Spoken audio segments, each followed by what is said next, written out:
Sa bidyong ito, ating tatalakayin ang kwento ng libro ng demonyo.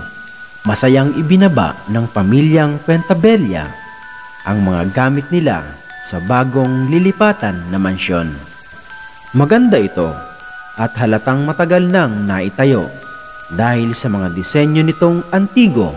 Bukod sa malawak ang sala, may mga gamit na ito na mga lamesa at upuan na gawa sa pinakinis na nara. May mga base din na malalaki na halatang antigo, kaya unang kita pa lang ng pamilyang Pentabella ay nagustuhan na nila ito. Habang ang tatlo na si Christine, Juliana Zinkim at ang bunsong kapatid na si Anika ay masayang pinagmamasdan ang paligid, inikot nila ang labas ng mansyon. Samantalang ang mga magulang nila at ang ate nilang si Arabella ay busy sa paghakot ng gamit nila sa loob ng mansyon. Ang magulang ni Arabella ang nagpatuloy ng paghakot at siya na lang ang nag-ayos ng mga gamit nila habang di pa tapos ipasok lahat. Kumuha siya ng walis at nag-umpisa lang maglinis ng mga sapot ng gagamba dahil puro sapot na ang bawat sulok ng bahay, pati ang mga ilaw na chandelier. Sa paglilinis ni Arabella, napansin niya ang isang libro na nakabalot sa itim na tela. Kinuha niya ito at itinabi na muna sa sulok dahil sa marami pa siyang gagawin. Kung kaya't tinulungan siya ng kanyang ina sa paglilinis. Ang kanyang ama naman ay nagtabas ng mga damo sa paligid habang abala sila sa paglilinis. Ang tatlong bata naman ay abala sa paglalaro sa labas ng mansyon. Nagpagulong-gulong sila sa mga tuyong dahon. Sa loob ng isang linggo ay natapos din ng pamilyang Pentabella ang paglilinis ng mansyon, kung kaya't masyado silang napagod. Kailangan na din kasi nilang tapusin para makapagtrabaho na din silang mag-asawa. Namanga sila sa mansyon.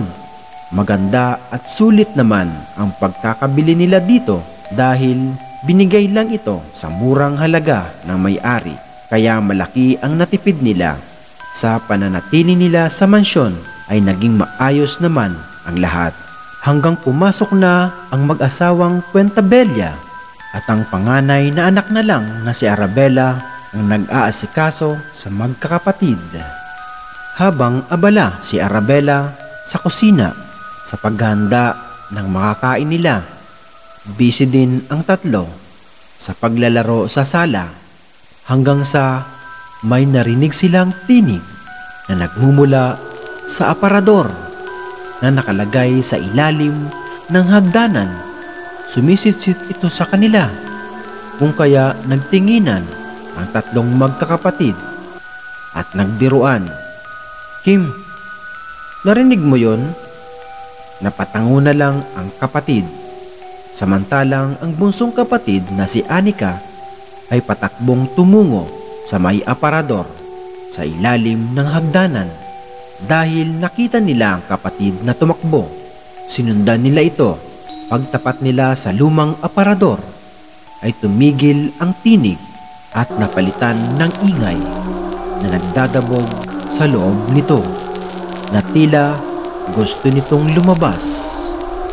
Dahil sa narinig nilang tatlo, nagtinginan muli sila at mabilis na tumakbo patungo sa ate nila sa kusina.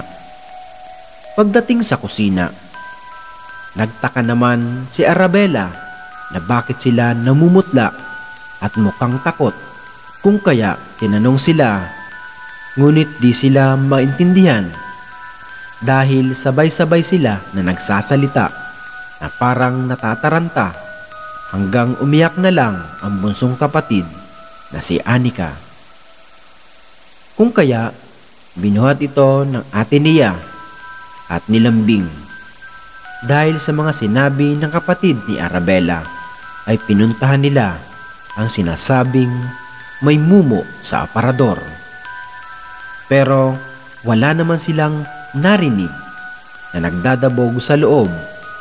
Dahil dun, napakamot na lang ng ulo si Arabella. Dahil iniisip nito, baka binibiro lang siya ng mga kapatid niya.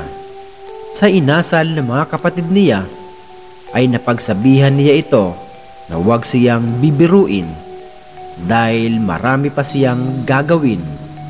Niyaya niya ang kapatid sa kusina para kumain ng tanghalian.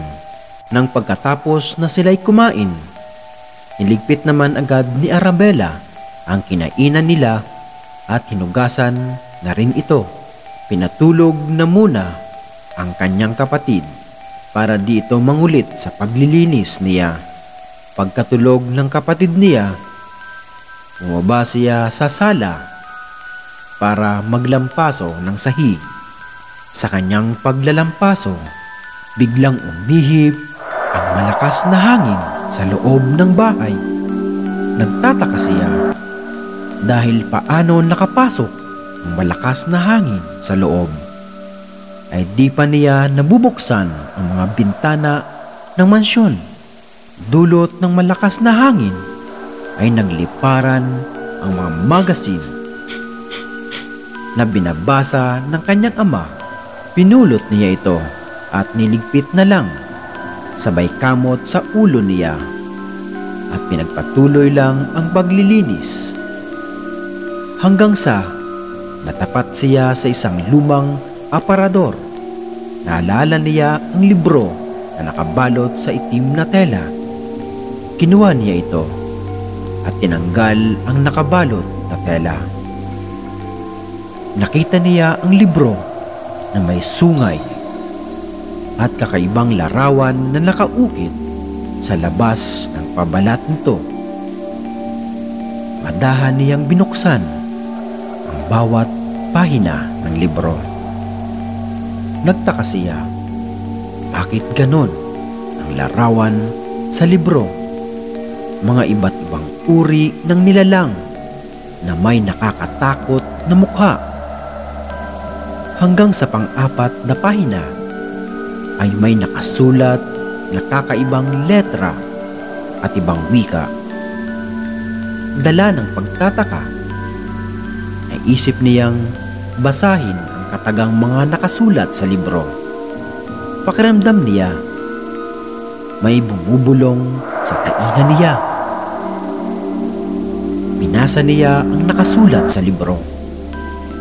Pagkatapos niyang basahin ang katagang iyon, ay humangin ng malakas at nagsiliparan ang mga kortina sa bintana nila.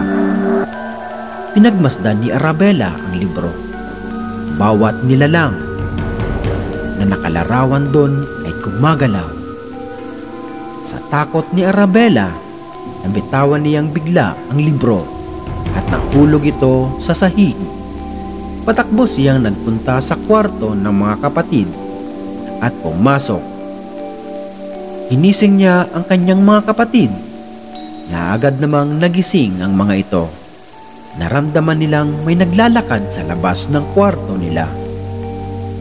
Kung kaya tumayo si Arabella at nagpatulong sa kapatid niya para itulak ang malaking lamesa na antigo na iharang sa pinto ng kwarto nila. Kumatok ito ng 4 na beses. Dahil sa takot nila, tahimik lang sila at di kumikibo. Madahang binalaan ni Arabella ang bunsong kapatid na si Anika na huwag gagawa ng ingay para di sila marinig. Sa takot ng mga kapatid, nanatiling nakayakap lang ito sa ate nila habang nakikiramdam ng mga nangyayari sa labas.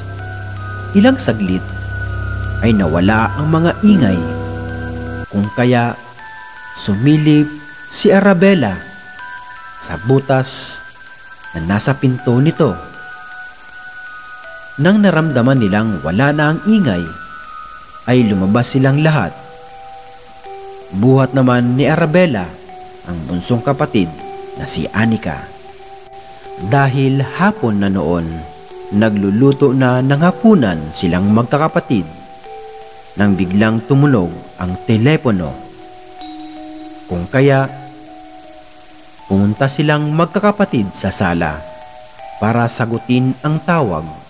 Nakita naman uli ni Arabella ang libro na nahulog niya. Kung kaya, madahan niya itong pinulot at ipinatong sa mesa na nanginginig. Tinawagan sila ng kanilang magulang para sabihing di muna sila makakauwi dahil may kailangan silang tapusin, na di naman nanibago silang magkakapatid dahil sa ganon naman lagi ang rason ng kanilang magulang. Sa sinabi ng mga magulang nila, maaga silang naghapunan at sinarado ang lahat ng mga bintana at pinto, pati ang mga kalat nila, at nagpasyang doon na lang matulog sa kwarto ng mami at daddy nila dahil malapad naman at kompleto sa loob. Nang nasa loob na sila ng kwarto, humiga lang ang tatlong magkakapatid at nanood ng TV. Samantalang si Arabella ay busy sa paghahanda ng kandila at flashlight kung sakaling mag-brown out. Habang nag-aayos si Arabella ay sinulya pa niya ang labas ng kwarto ng magulang niya dahil tanaw niya ito sa dahilang puro salamin ang nakapaligid dito at kortina lang ang nakatabon dahil madilim na din sa labas. Inawi niya ang mga kortinang makapal sa kwarto.